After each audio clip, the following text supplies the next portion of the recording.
I think this is the screw I'm looking for. Or maybe that's the one I dropped last week, along with all the other tools. Nothing says professional like building a van in the dark. Today we're going to solve this problem by putting in the cabin lights. And that way we don't have to do everything, and I don't have to feel like Batman all the time.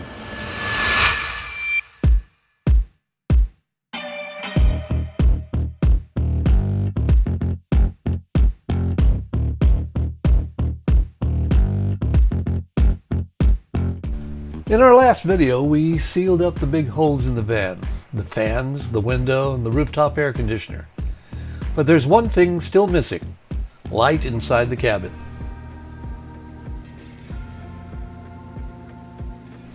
Right now, every time I work in here, it feels like I'm building inside of a cave. So before we can move forward with the rest of the conversion, we need to get the wiring run for the cabin lights. This step isn't glamorous, but it's critical. The wires have to be run through the ceiling furring strips and secured neatly and placed exactly where the lights will eventually go. If I get this wrong now, it'll mean tearing into the ceiling later, and that's something I don't want to do twice. Once the runs are in place, we can test the connections and tuck everything out of the way. It might not look like much yet, but this is the foundation. The next step will be mounting the ceiling panels and installing the actual lights.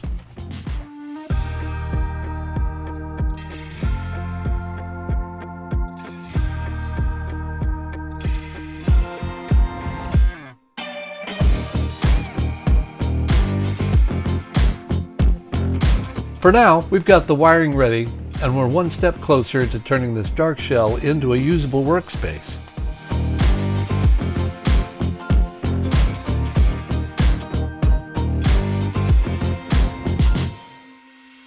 Now that the wiring is in place, it's time to measure and set the ceiling panels.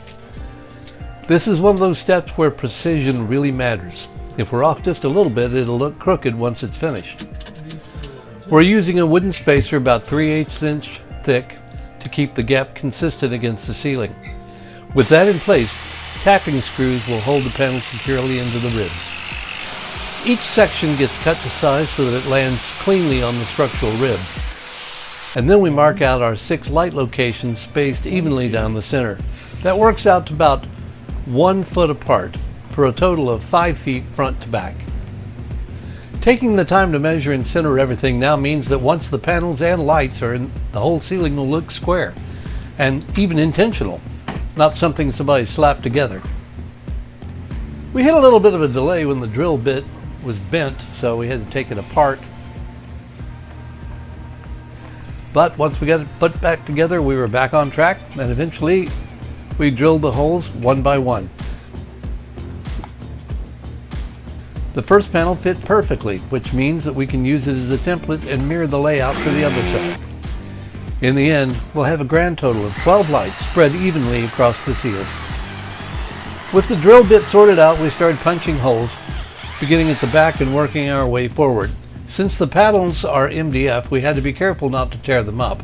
The lights themselves are a puck-style LED with spring-loaded clips, which makes them simple to install and easy to pop out later if we ever need to do repairs.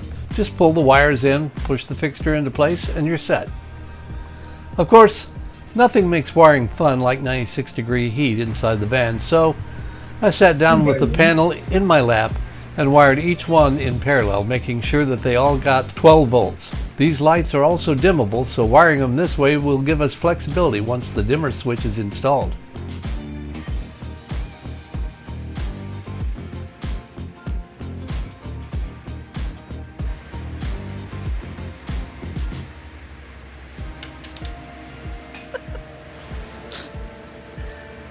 Sorry. We tested each run with a multimeter from one end to the other, checking both the positive and negative leads and making sure that everything checked out clean.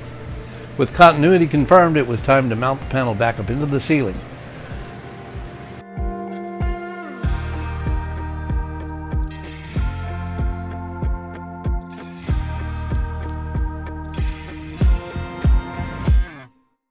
I'll spare you the full process here because honestly, at this point, the heat had us half delirious.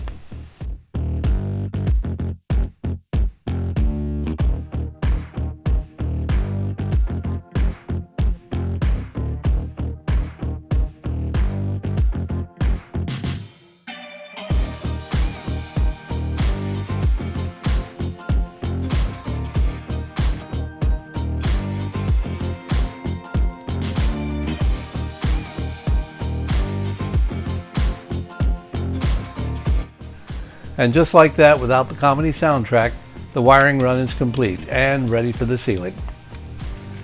Once we get all the wiring runs finished, it's time to hook everything up into the fuse panel. We'll seat the wires, screw them down securely, and then pop in a 10 amp fuse. That fuse will energize the circuit, which means we can do a quick test by shorting the wires where the switch goes and make sure that the lights actually turn on. It's a simple step, but it's the moment we find out if all that careful wiring pays off.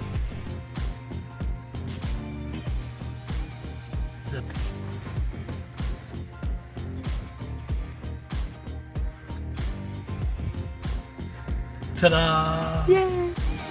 And so there you have it. We've got cabin lights now, and they're going to end up being just what we need to finish the build. Thanks again for dropping by the channel, and please like and subscribe.